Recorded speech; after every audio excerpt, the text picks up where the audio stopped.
this next dispensation. И мы сейчас рассмотрим следующую диспенсацию.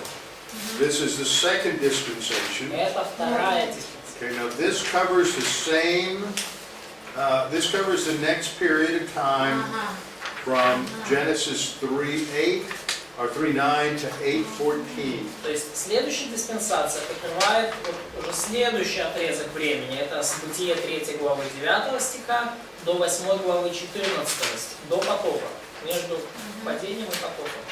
So the scripture is Genesis 3:9 to 8:14. То есть Писание, Бытие 3:9 до Бытия 8:14. The key person is Adam. Главное действующее лицо – Адам. The name that is given to this is usually conscience. И вот название, которое дает эта диспенсация, обычно это совесть, либо самосознание.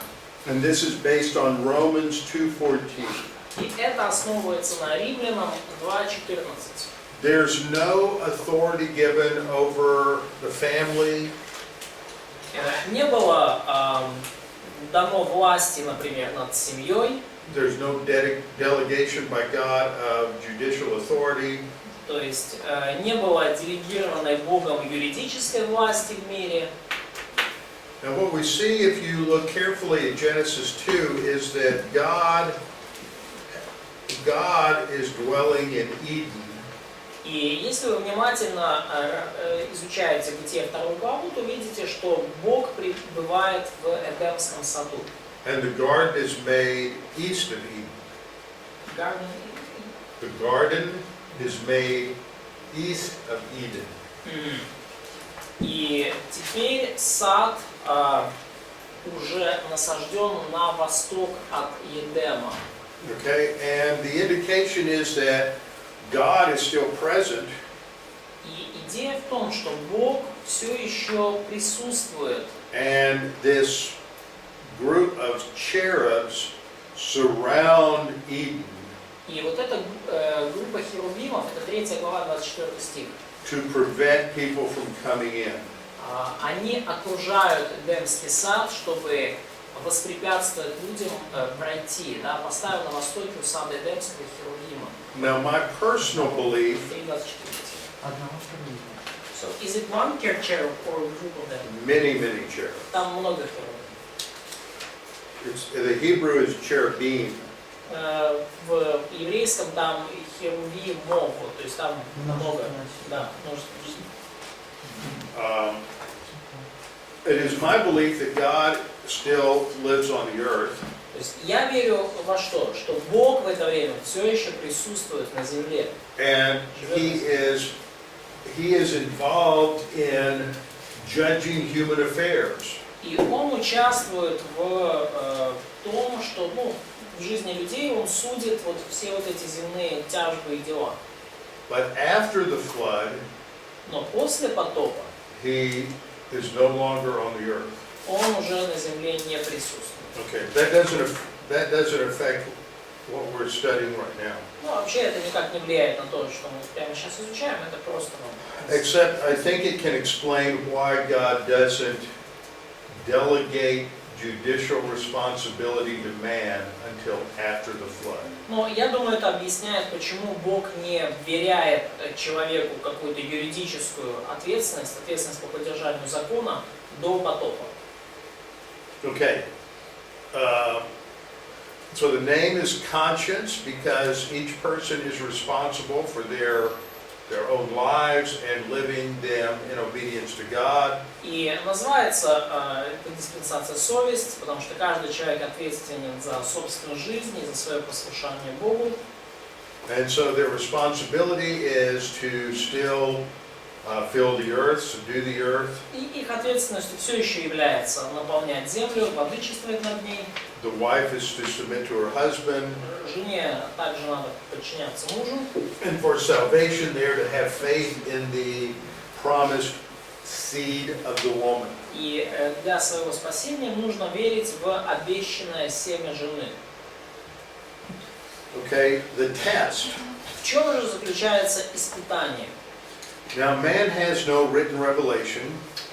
У человека в это время нету записанного откровения. There's no government. Нет правительства. the issue is, will man who has been instructed on sacrifices obey God? Проблема в том, будет ли человек, который уже наставлен на тот момент о жертвоприношении, будет ли человек повиноваться Богу. But what we see is in this sort of minimalist environment is man refuses to obey God and things go from bad to worse.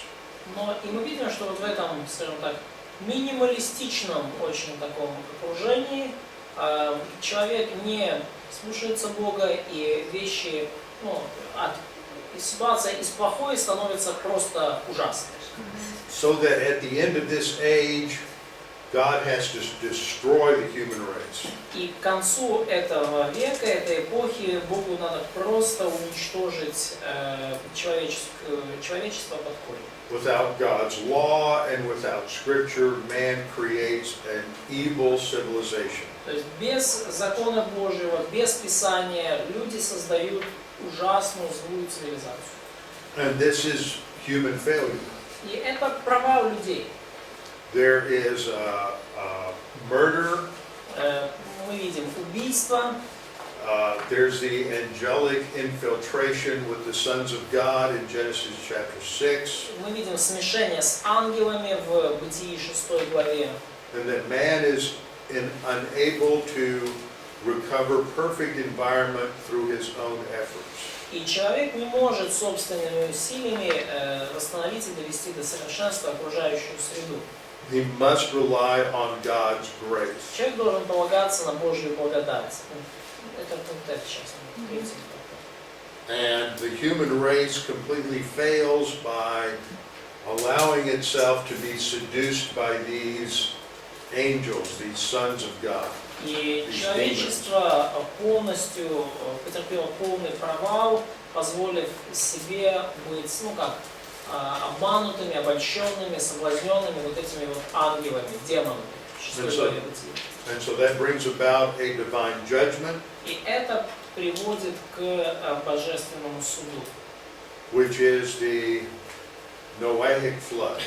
И этот суд – это Ноев потоп. And then, but there is still grace before judgment. Но все равно перед судом имеет место благодать. Благодать предшествует суду.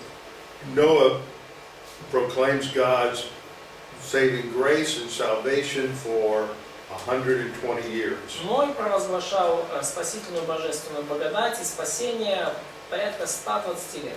But very few people, if any, respond. Но очень немного людей положительно отреагировало, если вообще кто-то отреагировал. So that by the time of the flood, only 8 people will respond and survive. Noah's immediate family. К моменту потопа только 8 людей они поверили и ответили положительно. Это вообще-то просто семья Ноя. Okay, and then the next issue is what is the volitional issue? Но следующий вопрос – это вот вопрос волеизъявления. In the garden, the focal point was on not eating the fruit. То есть в саду ключевым моментом было не ешьте от дерева, не ешьте плод от этого. In this dispensation, the issue for salvation is faith in the promised seed of the woman. И в данной диспенсации вопросом спасения является верьте в обещанное семя жены.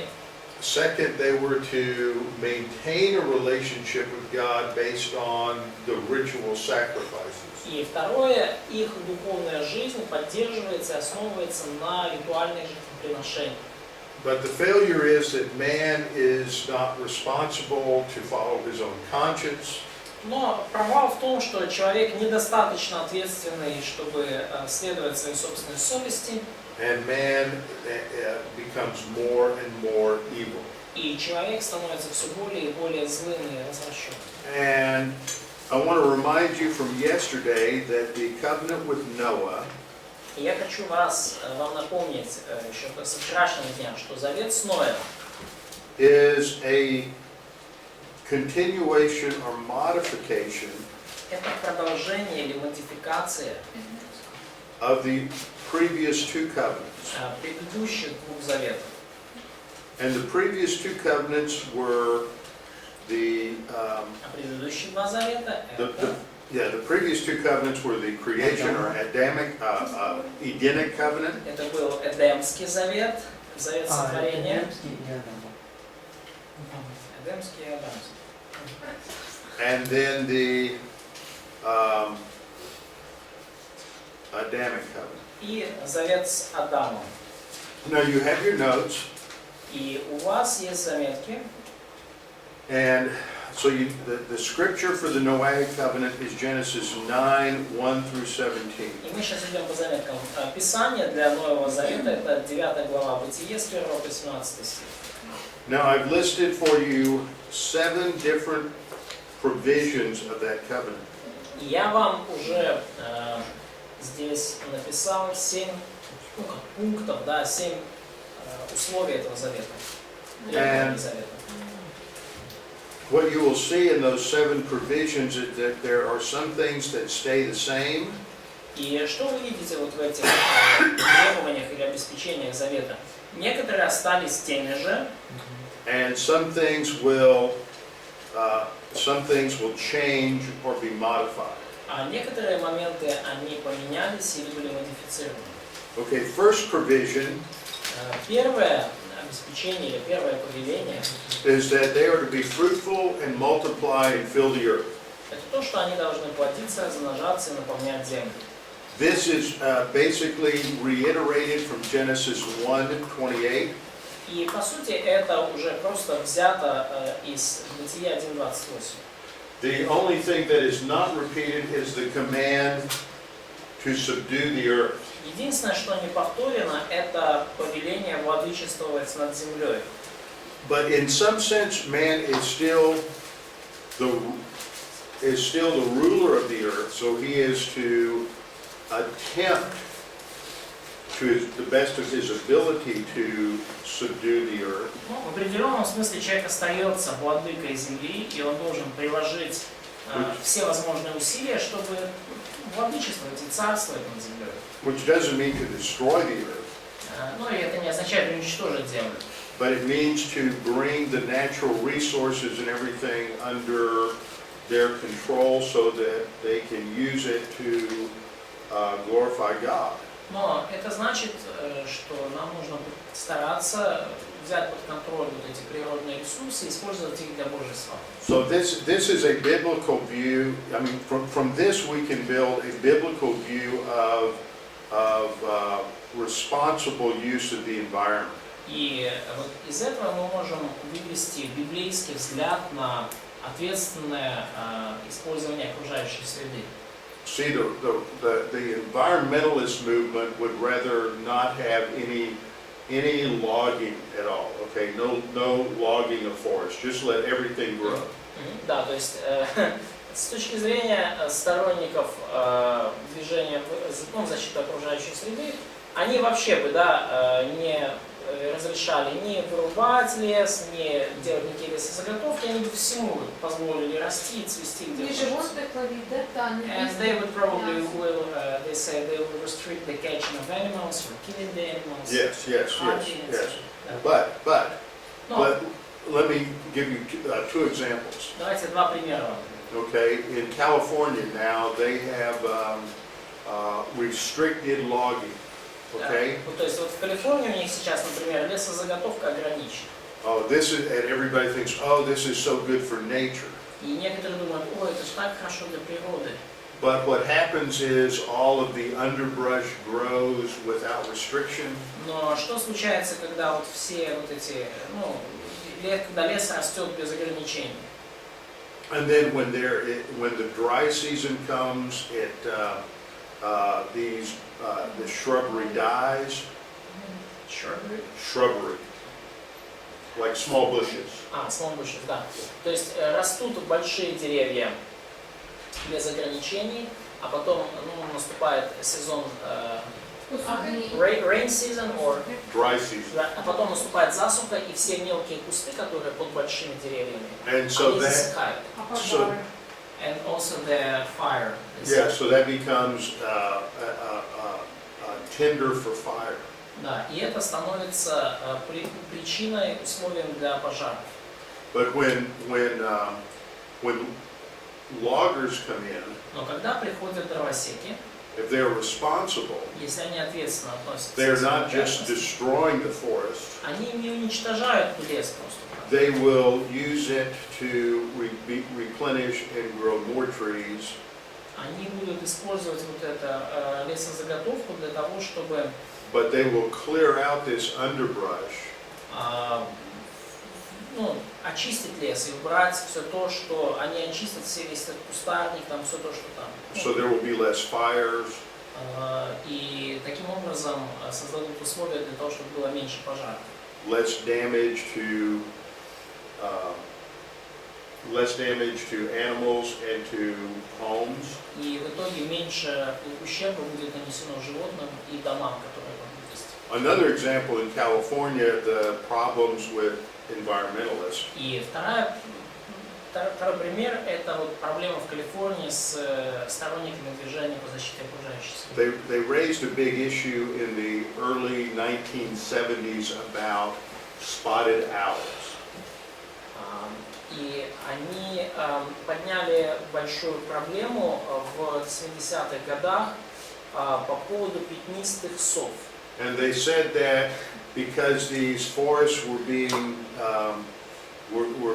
logged, that it was destroying the habitat of the spotted owls. И они говорят, вот из-за того, что вы леса вырубаете, вот было уничтожено природное место обитания пятнистых сов. So they passed laws that said that these areas could no longer be logged. И они протащили законы через парламент, которыми утверждалось, что эти леса больше нельзя вырубать. So now 30 years later, these forests have become very thick with brush and with trees. И в итоге получилось как, что через 30 лет эти леса стали очень густо уплотненными, с кустарниками и деревьями. Okay.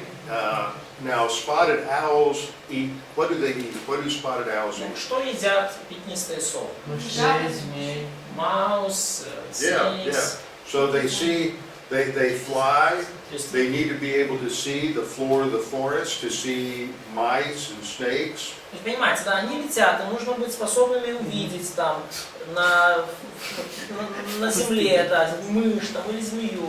So now there's so many trees and so much brush. Number one, they can't see the prey. И теперь столько деревьев и столько кустов внизу, что, во-первых, они не могут видеть землю. And number two, a spotted owl has a wingspan of 6 feet. И, во-вторых, у пятнистой совы, извините, размах крыльев почти 2 метра, 6 футов.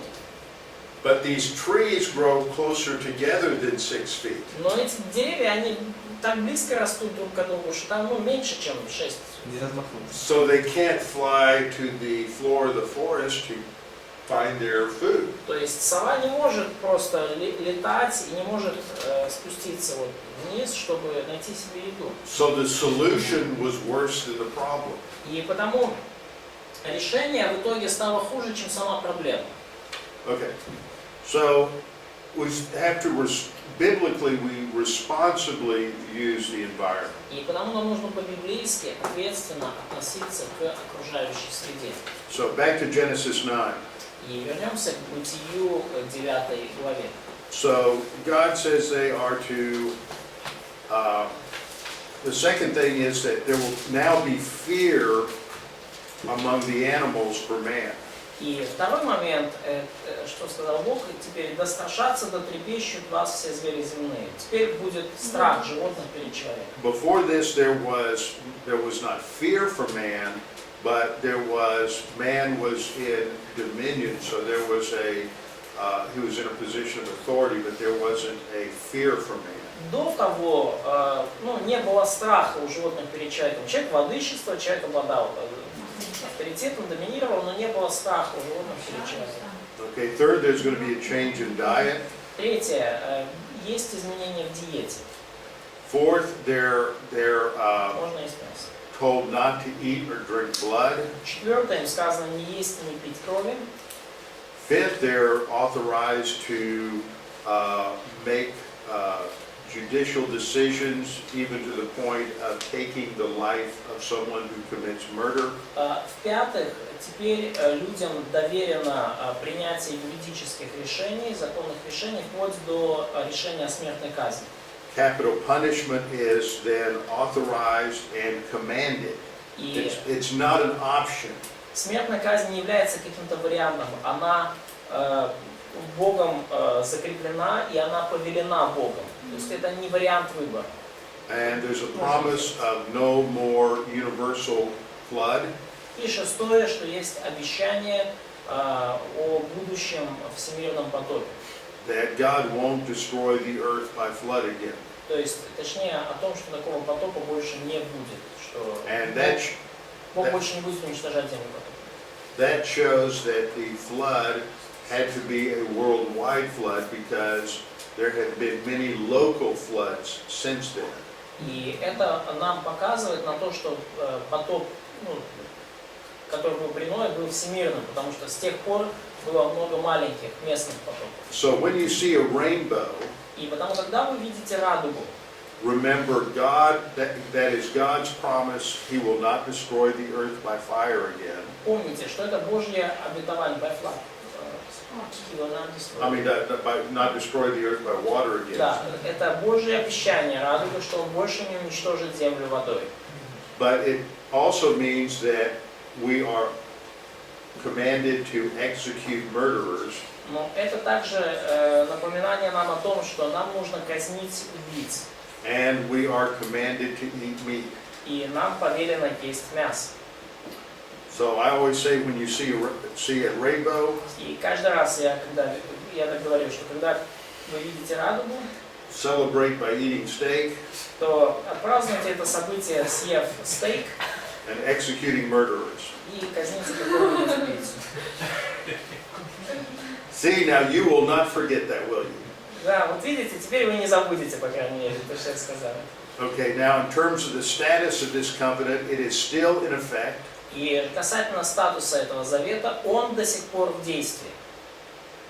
And the judgments of God against humanity will be based on this covenant. И суд Божий над человечеством, по сути, будет основываться на этом завете. And so this covenant is also the basis for the next dispensation, which is human government. И этот завет также является основой для следующей диспенсации, диспенсации человеческого правительства.